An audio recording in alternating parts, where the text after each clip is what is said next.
Guys, you've got to give it to the ability that porn stars have. Like, um, when it comes to coping, right? Um, like Mia Khalifa was like, "Oh, I can get any man I want." No, you cannot. No, you cannot. There's gonna be plenty of guys who are good looking, high status, who are not gonna be with you. And the simple reason is not just because she has a past, the reason is women like her who have a past, they happen to be very facially mid looking. It's generally women like her who have to sleep around or get into an industry which entails sleeping around to get any kind of validation from those chats. They don't get long-term relationships from them. This is something you people need to get through your heads. It is generally the unattractive women who sleep around. This common misconception around women, the prettier women sleeping around, is just pure bullshit, right? And these guys who are genuinely getting it, they wouldn't care if Mia Khalifa was up to them and asking for another banging. If it was short term, they wouldn't care about it because um, she is mid looking in the face, and of course body is pretty great, but men care about faces much more in long term relationships than they care about in short term relationships, so that would not be an exception either. And secondly, because of her past, who the fuck knows how many sexually transmitted diseases she is carrying, and what is the biggest penis size. You can be Chad, and the biggest PP size she's been with is probably bigger than yours, and it's not gonna be enough. No one's gonna risk that because porn is full of outliers.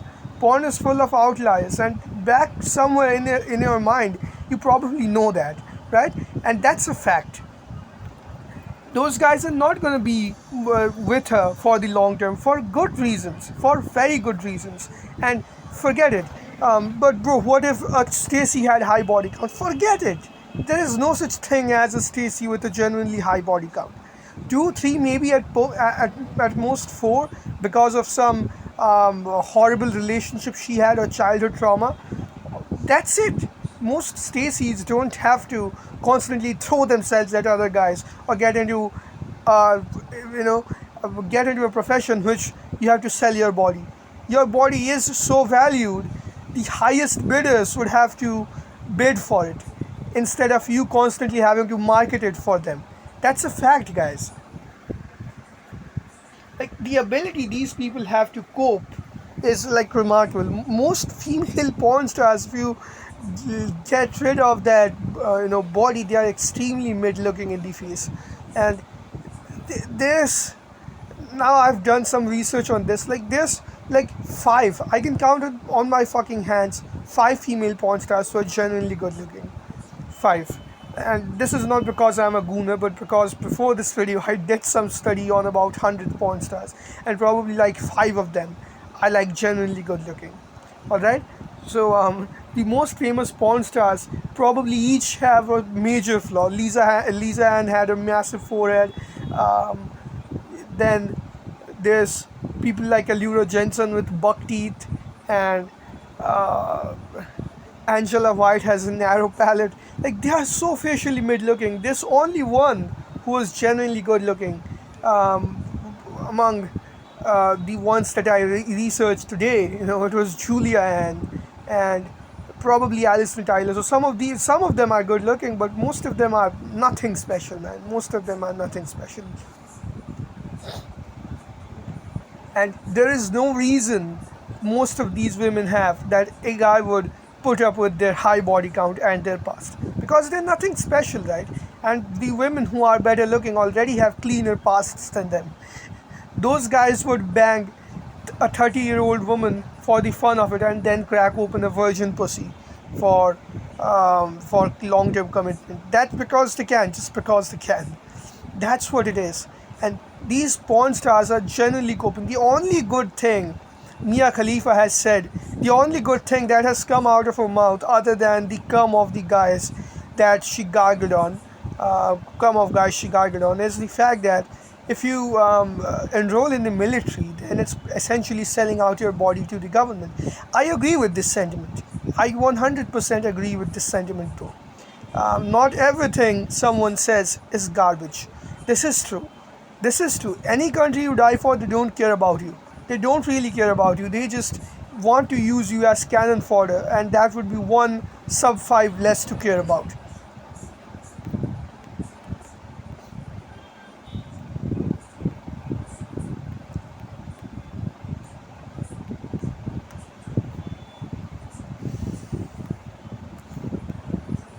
Moving on to something else, I posted this today.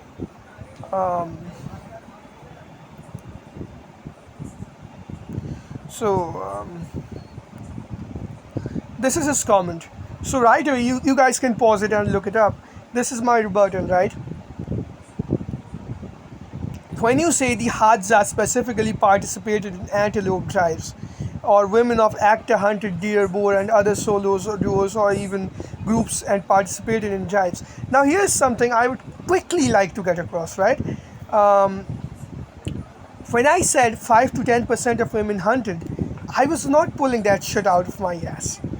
In fact, I would get to that in a moment, but because he mentions bows and arrows, what has to be mentioned is bows and arrows haven't been around forever.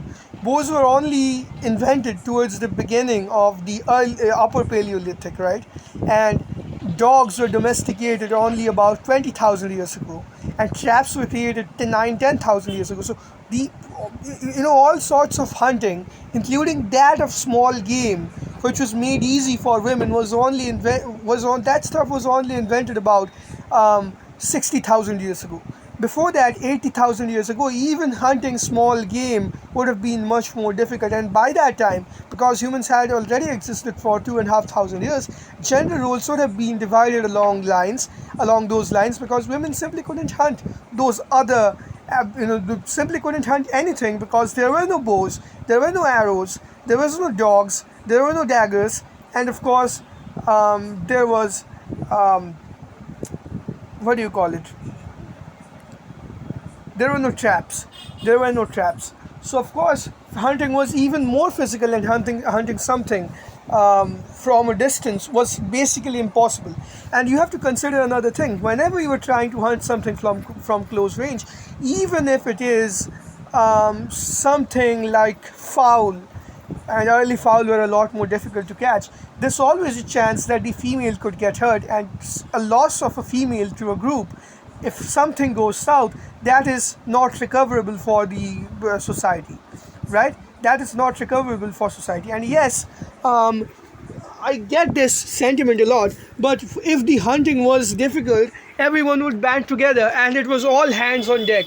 The problem is, it was high risk and high reward, so everyone hopped on. Like, the problem with that arises from one of the speculations of Sarah Lacy. And Sarah Lacy gets it wrong because she is imposing her modern risk assessment on ancient societies. She is not viewing ancient societies through the lens of ancient societies. This is like how people judge knights who fought with their visors up. Why not fight with the visor down? Because you are not a fucking medieval knight. Why grab the sword on its blade and use it as a fucking hammer? Because you're not a fucking medieval knight.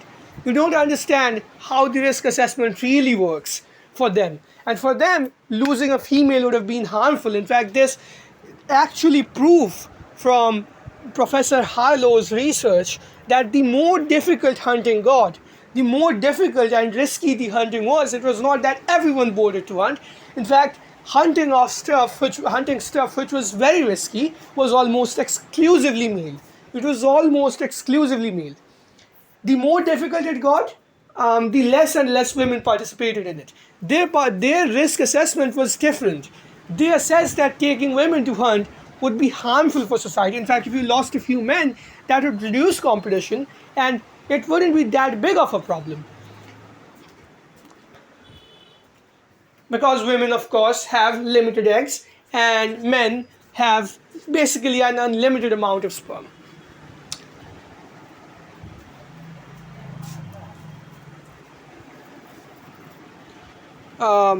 And yes, because he mentioned Agatha, the most commonly used example of hunter-gatherers who hunted deer and boar You know what percentage of women among Agatha hunted boars? And these are societies which, like I said, every single modern hunter-gatherer society is past the upper Paleolithic. It's past the upper Paleolithic in terms of development. And Agatha are probably the most advanced, and they have very sophisticated weapons. Others don't have it. So among Agatha, it's about 17% of women who consistently hunt. And here's another problem with this idea that every woman could hunt, or most women could hunt, but they only went to hunt a few times. The problem with this assumption is hunting requires coordination, hunting requires cohesion, and they need to be familiar with each other. Suddenly taking someone after 2 months, instead of carrying the group which already knows one another, is a problem. The difference was probably that there were some women who could hunt and they were part of the core hunting. That is a part of strategization. If you took women who don't hunt as much with more experienced fighters, they would lag behind and that would crumble the hunt. That would crumble the hunt because they are not experienced, they don't hunt as much, they don't regularly go out to hunt, they don't know what to do under pressure. They suddenly go to hunt after 2 months and they become the weak link.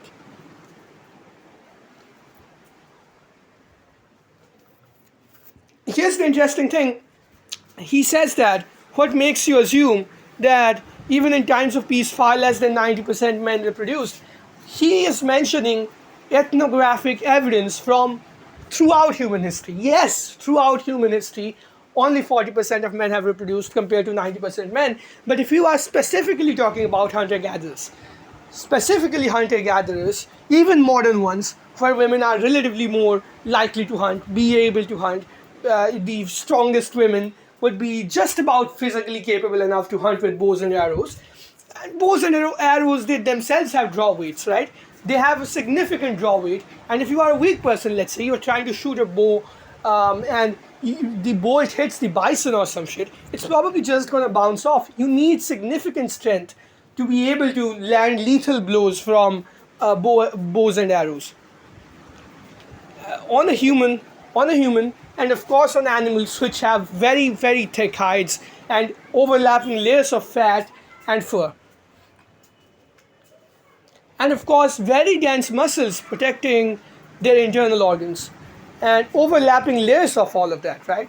And loose fascia, that's what makes it very difficult to get through the hide and into the internal organs. Like, just hitting the animal in the muscle is not going to do anything either.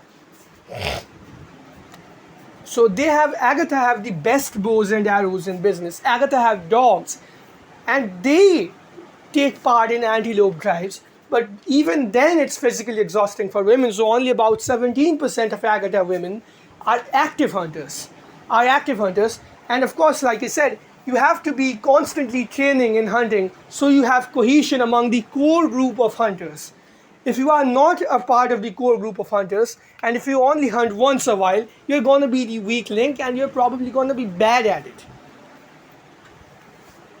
And hunting, like I said, it's a worse in terms of energy, but of course not in terms of nutrients and vitamins and proteins. It's a worse mode of food collection because if you fail, you have wasted a lot of calories and have gotten none in return compared to something like foraging. And yeah, about foraging, this idea that women gave the majority of the calories probably comes from looking at modern hunter-gatherer societies which have had interactions with agricultural ones or are just themselves state of collapsed agricultural societies.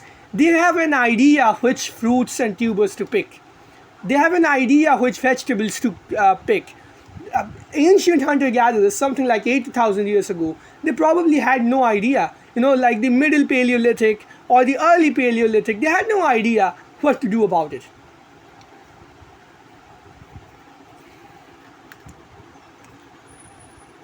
And yes, there's something that mirrors the West.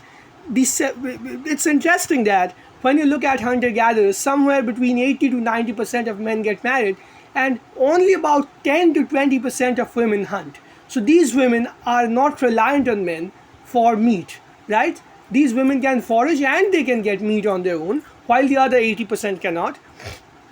80-90% cannot. So these women probably also marry late, and this is exactly what is happening in the West as well. When women have desk jobs and financial independence, it's like 50% of women after the age of 30 are not married. Now, they have not done studies on this. They would just throw data at you and tell you, oh, look, 79% of hunter-gatherer societies had women hunting. Bitch, what the fuck?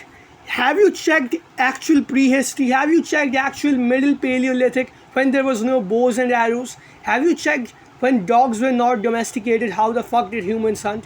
Have you checked when humans did not have traps? How did humans hunt? Mostly via ambush. In minority of cases with endurance running. Yeah, that was a part of it as well, but it was never majority. Most of it was ambush.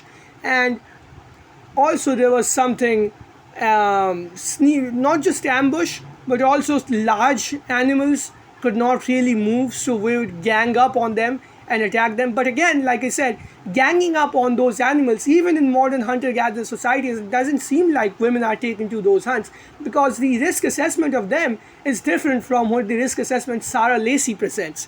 They don't want to lose their women and fuck up their future generation altogether, because you have 5 women and 10 men. 5 of those other men are gonna fucking bash their head in each other, right? Because of obvious reasons, for obvious reasons. You have these guys who are speaking in Oonga Boonga tongues with clubs and shit, and you have 5 women and 10 of those guys. Of course, what the fuck's gonna happen? What do you think is gonna happen, bro? They're gonna bash each other's heads in.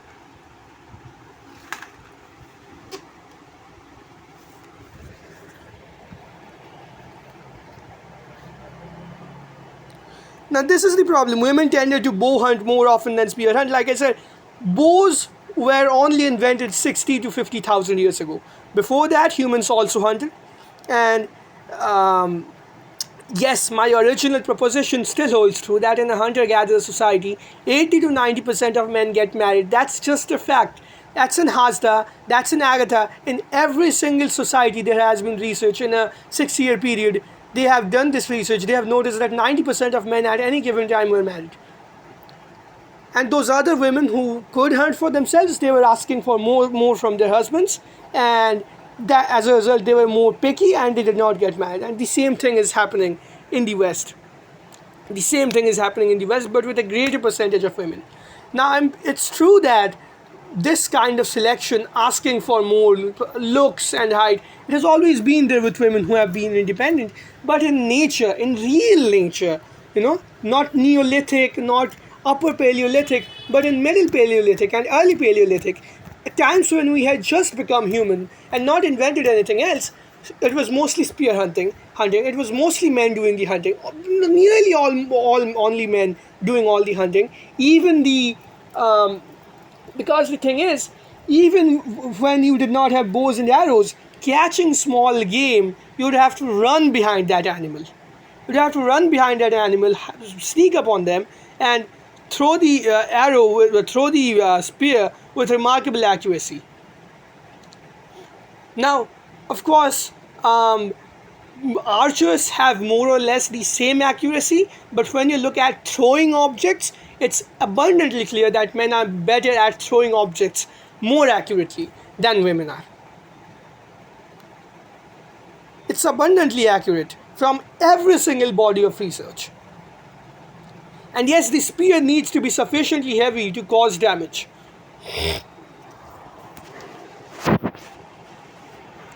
So there's a lot of problems with this modern narrative. They are trying to overcorrect. Yes, you might argue that, yeah man, after all of these new inventions came along, maybe a small minority of women started hunting and then they were not choosing, but the other women could not. So yeah, in 79% of societies, a small minority of women have hunted. But instead, what these people are going to say, oh, women always hunted at the same accuracy, at the same percentage of, in the same way as men did. That is just objectively false for the very earliest of human societies. When there was no bows and arrows, when there was no dogs, when there was no daggers, when you did not have traps. Because this guy mentioned traps. Traps were only invented like 10,000 years ago. And the channel has slowly grown again. It's 20 subscribers, and I don't know, man, if someone decides to nuke this channel again because I'm attacking protected groups, fuck this shit. I don't care anymore.